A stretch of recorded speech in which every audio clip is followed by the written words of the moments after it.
23 seconds. That's how long Daniel "The Wall" Carter remains conscious after the bell rings. The camera captures in slow motion the exact instant his eyes lose focus. Pupils dilating, eyelids fluttering, the geometry of his face collapsing like an imploded building. His 6'4" body collapses onto the canvas with the grace of a felled oak. The sound is visceral, knees hitting the mat, followed by the dull impact of his skull, then the unnatural silence of 3,500 people processing the impossible. The referee doesn't even reach the 3 count. He simply gestures an X with his arms. It's over. On the monitors suspended in the corners of the MGM Grand Garden Arena, the replay already begins, but nobody looks at the screens. All eyes remain fixed on the motionless body. How we got here begins 42 minutes earlier, when Carter still believed it would be different. At 10:06 p.m., the MGM Grand Garden Arena pulses like a living organism. 2,000-watt spotlights pour cones of blue-white light onto the elevated ring, leaving the rest of the venue in yellowish penumbra. Marlboro smoke floats in visible layers, cutting through the light beams like ghostly veils. The air conditioning fights a losing battle against the heat of 3,500 bodies, compressed into folding chairs that creak incessantly. 82 degrees turns the hall into an oppressive sauna where sweat glues shirts to backs. The smell is penetrating, concentrated sweat, mentholated liniment, spilled beer evaporating, something metallic and sweet, resin from boxing shoes, dried blood embedded in the ropes. Las Vegas in 1986 has no subtlety. Everything screams excess, spectacle, violence transformed into premium entertainment. The sound is stratified cacophony with physical texture. Overlapping conversations compete with bottles clanging on metal tables, chairs dragging on concrete, shouts from bettors checking final odds. Beneath that layer, the electrical hum of transformers vibrates in your sternum, a sound you feel before you hear. Photographers circle the ring like predators, Canon and Nikon cameras going click, click, click, click in bursts. Bookmakers in dark corners close last-minute bets. The ring in the center seems like a pagan altar awaiting sacrifice. Red ropes stretched tight form a perfect square. The white canvas is still immaculate, but ghost stains from previous fights remain visible under certain angles of light. A man in the third row whispers to his friend, "It's gonna end quick." Away, it's unclear for whom, but in the tone there's certainty. Something definitive is going to happen.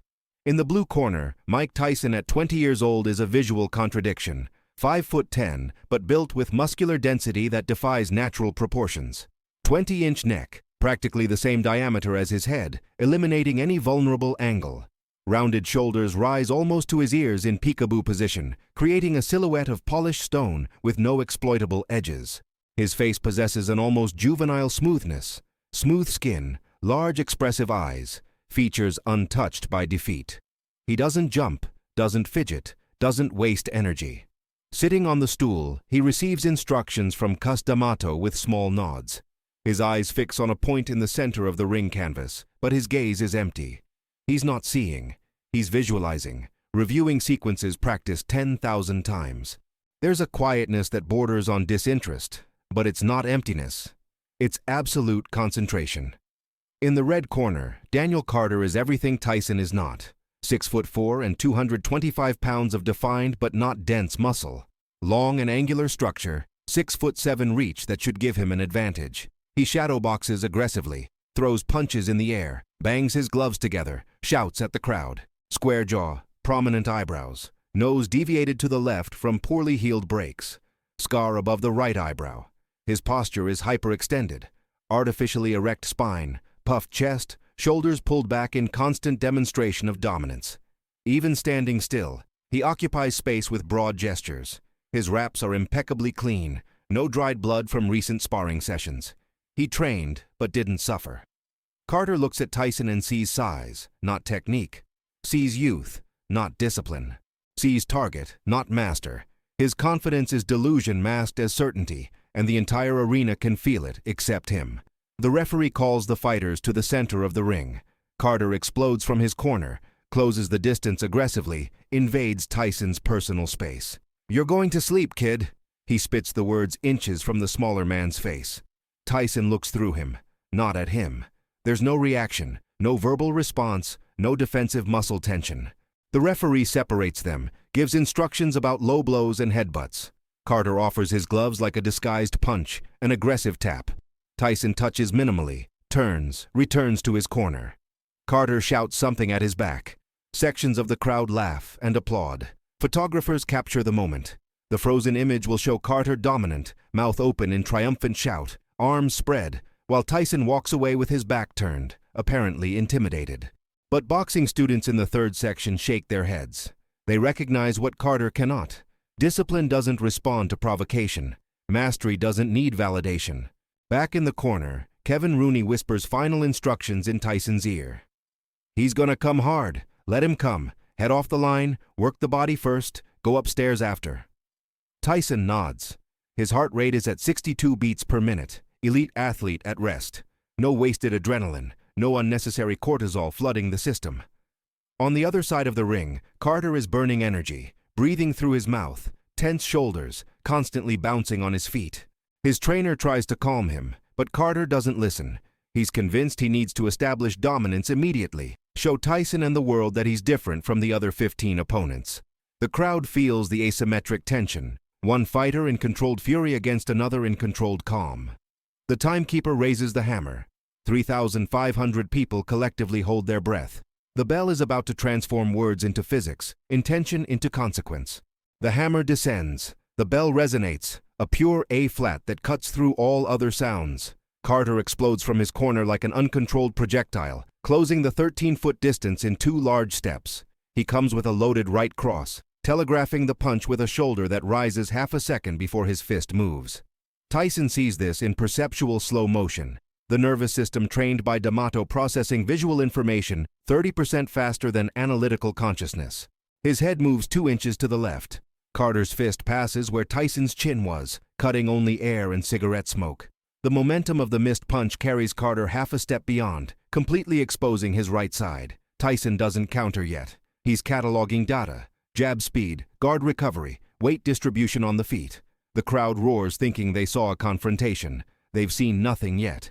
Carter resets, circles left, tries to establish his jab. 1, 2, 3 consecutive jabs seeking Tyson's face. All find gloves or shoulders or simply empty space. Tyson is using head movement in a figure-8 pattern, sideways number 8, that D'Amato perfected studying Floyd Patterson. Impossible to time, impossible to anticipate. Carter begins to frustrate. He launches a 4-punch combination, jab, straight right, left hook, right uppercut. None connect cleanly.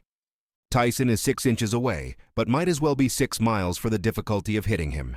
Carter's breathing is already slightly accelerated, 45 seconds into the round, and he's burned energy equivalent to 3 rounds against normal opponents. Tyson still hasn't attacked once. His hands remain in high guard, eyes fixed not on the face, but on Carter's chest, reading intention through shoulder and torso movement, waiting, always waiting for the geometrically perfect moment. Carter makes the mistake. Frustrated with punches that only find air, he decides to trade caution for power, plants his feet, loads the left hook with everything he has. The punch that knocked out 12 inferior opponents. Tyson sees the complete preparation. Weight transferring to rear leg, shoulder dropping slightly, elbow beginning to rise. 0.2 of a second warning. Tyson ducks 6 inches, tilting his torso forward from the hips while taking half a step inside. Carter's hook passes over his head, so close it musses his hair. But Tyson is no longer defending. He's counterattacking in the same fluid motion. His right uppercut rises from the waist in a compact and fierce arc, propelled by thighs that squat 595 pounds, hip rotation generating rotational force, shoulder adding final velocity. The fist connects exactly on the tip of Carter's chin, the neurological button that shuts off consciousness when hit at the correct angle.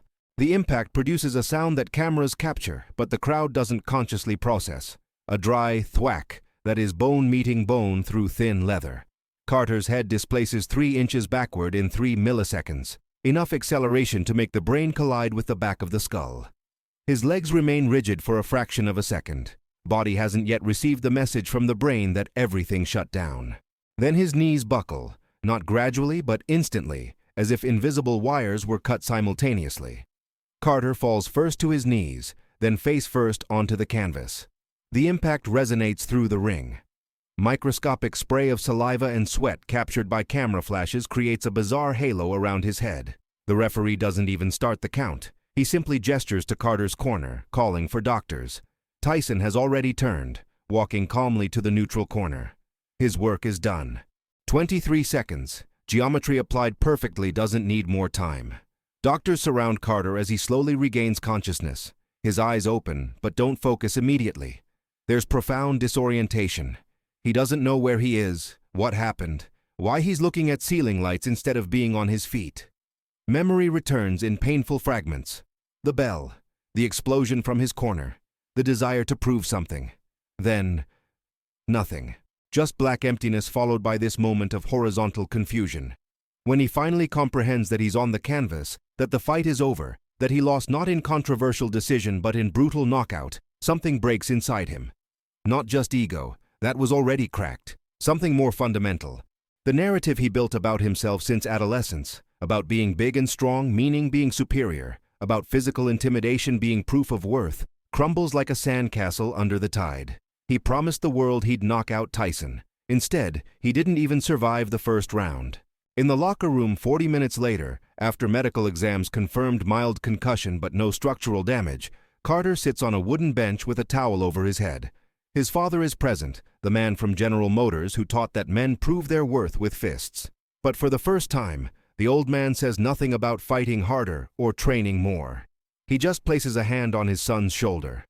Carter begins to cry. Not from physical pain, but from something deeper. Recognition that he spent 26 years confusing size with mastery, physical presence with real competence. Tyson didn't just knock him out. Tyson exposed every illusion, every insecurity carefully buried under layers of bravado. And most devastating, Tyson did it without anger, without malice, without even seeming to try intensely. It was pure technique, applied science. Carter didn't lose to a stronger man. He lost to a more prepared man, more disciplined, more dedicated to the craft. That truth hurts more than the uppercut. In the following weeks, Carter does something he never did before, watches his own fights with critical eyes. Every knockout he achieved was against smaller, slower, technically inferior opponents. He won because he was bigger, not because he was better.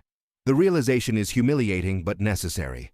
He seeks out a new trainer, an old cutman who worked with D'Amato decades ago. "You want to learn to fight or you want to keep brawling?" the old man asks. Carter for the first time understands the difference. He starts from zero. Stance, footwork, breathing, defense before offense. The ego that propelled him for years now becomes an obstacle he needs to dismantle brick by brick. Training sessions are no longer performances for external validation. They're laboratories of self-correction. When he finally returns to the ring 6 months later, against a modest opponent, he wins by technical decision in the 5th round. There's no spectacular knockout. But there's something more valuable. Competence born from humility. Carter doesn't become a champion, but he becomes a true pugilist. 3 years later, Carter works as an assistant trainer at a boxing gym in Philadelphia. He trains neighborhood kids from where he grew up, many with the same poorly channeled anger he carried. When he sees a young fighter relying only on size and aggression, Carter tells his story without embellishment. "I promised to knock out Mike Tyson. I lasted 23 seconds, not because he was stronger, but because I confused bravado with preparation." The kids listen because the scar above his eyebrow and the deviation in his nose give credibility that words alone wouldn't have. Carter never became famous, never fought for a world title, never had a rematch with Tyson. But that night in Las Vegas, the bell ringing, the devastating fall, the painful awakening on the canvas, became the foundation of something more lasting than a championship belt. He learned that strength without wisdom is just wasted violence. That confidence without competence is dangerous illusion. That true power comes from recognizing what you don't know and dedicating yourself relentlessly to learning.